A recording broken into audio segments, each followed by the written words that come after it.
In this video, I'm going to just explain the type of jigsaw blade to use when cutting acrylic. So there's a couple of different major types of jigsaw blade that you need to bear in mind. One thing I wouldn't get too distracted by is all the different blades that are designed specifically to cut plastic or acrylic. A traditional wood cutting jigsaw blade works equally well when cutting through thin pieces of acrylic. All you'll need to bear in mind when you're selecting a blade really is the size of the teeth.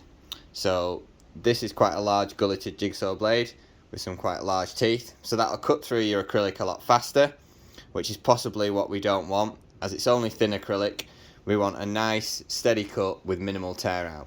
So I'd recommend using the Bosch T101B jigsaw blades. If you use these when cutting through thin acrylic, it'll leave you a nice cut edge and your acrylic won't suffer much from tear out, and it won't try and remove too much material with each pass from the jigsaw.